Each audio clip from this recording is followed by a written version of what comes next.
everyone. Today we have a topic that almost everyone wants to know the answer to, which is, can you shrink the size of your pores?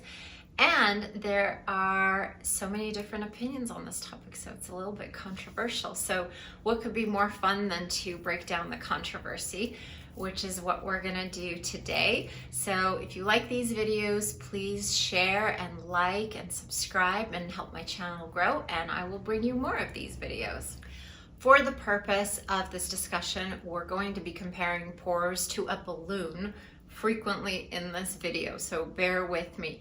I feel like there are two camps of estheticians, dermatologists, doctors, skin gurus, specialists that say, yes, you can, no, you can't. And I want to try to explain to you the rationale of each group, and you can sort of decide for yourself how you interpret whether or not pores can shrink or not.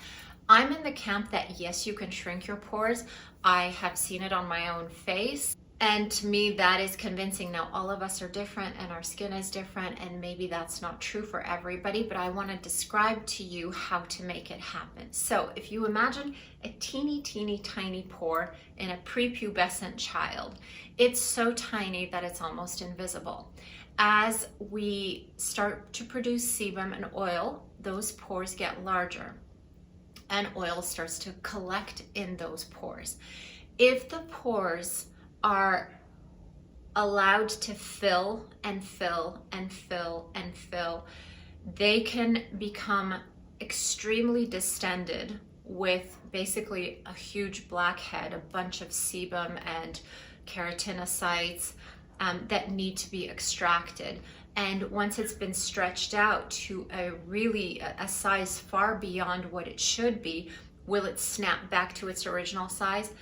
Probably not. But if you do want to work on tightening the pores, what will shrink a pore? Think about it.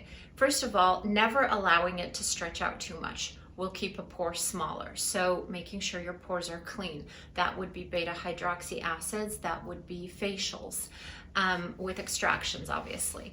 So once we're controlling that the pore doesn't stretch out too much, we also want to make it want to snap back to its original size. How can we do that? We can boost collagen and elastin synthesis so that the fibers and the skin and the tissue all around that opening is nice and tight. How can we do that? Well, tretinoin is a wonder for pores for multiple reasons. Number one, tretinoin reduces the amount of oil that you produce. Number two, tretinoin stimulates the synthesis of collagen and elastin. So your skin is going to get stronger, it's going to get more spongy, it's going to be naturally hydrated from within. So if it's healthier, it will be more springy. So it'll kind of cinch around that pore a little bit more. And lastly, if we do procedures like microneedling, where we're creating small channels where we break, think about it, if a needle is going in, it's breaking the connection between the epidermal cells, the keratinocytes. It's going to break apart certain cells that are sticking together. It's going to get into the dermis. It may break a few collagen fibers. So it's really stimulating a healing process.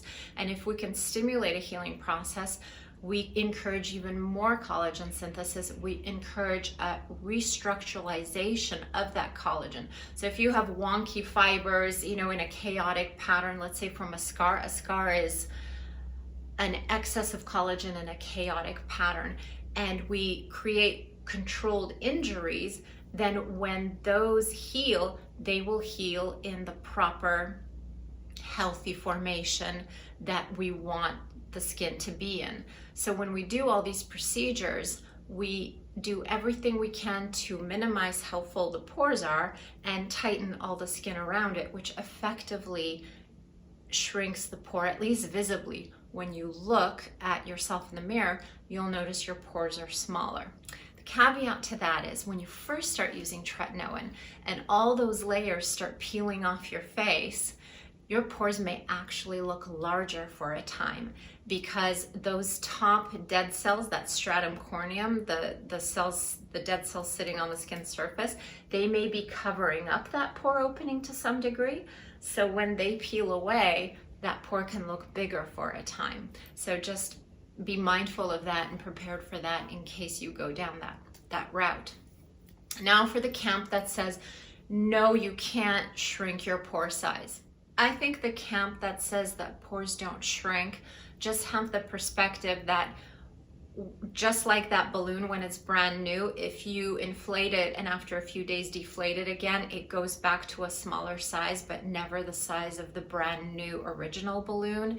That's kind of their mindset. You can never recreate that brand new teeny tiny pore you had as a child.